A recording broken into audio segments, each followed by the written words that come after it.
அனைவருக்கும் வணக்கம். நம்மளோட ஸ்ரீபக்தி சேனலில் இன்றைக்கி பெங்களூரில் அமைஞ்சிருக்கக்கூடிய ஸ்ரீ காரியசித்தி ஆஞ்சநேயர் திருக்கோவில் தான் பார்க்க போகிறோம்.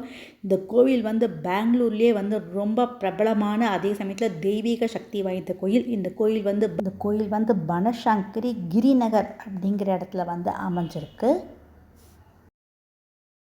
இதுவும் நம்ம கோயில் இருக்கக்கூடிய ரொம்ப பிரம்மாண்டமான ஆஞ்சநேயருடைய சிலை தான் பார்த்துட்ருக்கோம். இந்த சிலை 40 அடி உயரம் அமைஞ்சிருக்கு.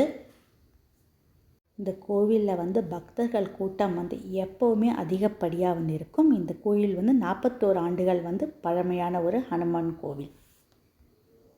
ராமருடைய விருப்பத்தை ஹனுமான் நிறைவேற்றியதை போலவே காரியசித்தி ஆஞ்சநேயர் கோவில் இருக்கக்கூடிய ஹனுமானும் பக்தர்களின் விருப்பத்தை நிறைவேற்றுவதாக இங்கே நம்பப்படுகின்றது. இந்த கோவிலில் இருக்கக்கூடிய ஆஞ்சநேயர் 200 டன் இடை கொண்ட ஒற்றை கல்லால் ஆன ஹனுமான் சிலை இருக்குது. இந்த சிலை சுமார் 18 சிற்பிகள் 10 மாதங்களில் உருவாக்கியிருக்காங்க. கோவிலோடைய என்ட்ரன்ஸ்லேயே பட்டாபிஷேக ராமருடைய சிலை ரொம்ப அழகாக செதுக்கப்பட்டிருக்கு.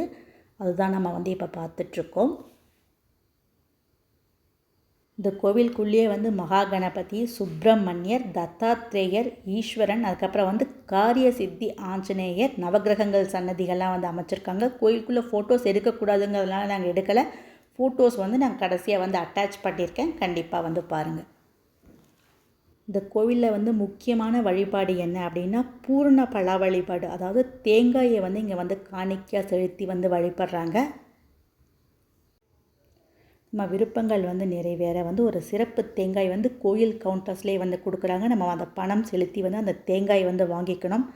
அதுக்கப்புறம் அந்த தேங்காயிலே நம்ம ஒரு பேரும் எழுதி ஒரு ரசீதும் நமக்கு கொடுக்குறாங்க.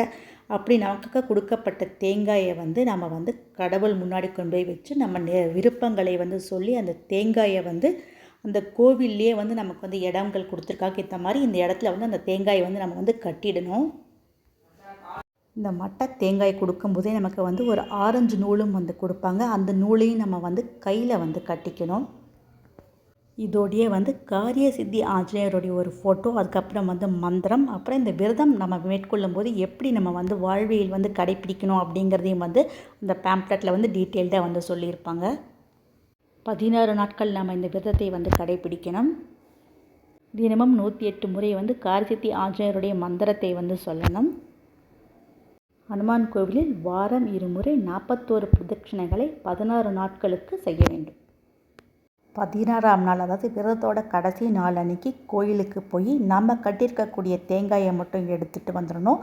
அந்த தேங்காயில் நம்ம வீட்டுக்கு ஏதாவது இனிப்பு உணவு பிரசாதமாக தயாரித்து சாப்பிடலாம்.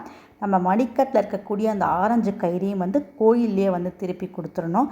இந்த விரதத்தை மேற்கொள்ளும் போது 16 நாட்களுக்குள்ளேயே நம்ம நினைத்த காரியம் கண்டிப்பாக நிறைவேறும் அப்படிங்கிறது இந்த பக்தர்களோட நம்பிக்கையாக இருக்குது. ரொம்ப பிரசித்தி பெற்ற ஆஞ்சநேயரோட கோயில் தான் இன்றைக்கி நம்ம பார்த்தோம். இந்த கோயில் உங்கள் எல்லாருக்கும் பிடிச்சிருக்குன்னு நினைக்கிறேன். நம்ம ஸ்ரீபக்தி சேனலை கண்டிப்பாக சப்ஸ்கிரைப் பண்ணி, லைக் பண்ணி, உங்கள் ஃபேமிலி அண்ட் ஃப்ரெண்ட்ஸ்க்கு ஷேர் பண்ணுங்கள். தேங்க்ஸ் ஃபார் வாட்சிங்.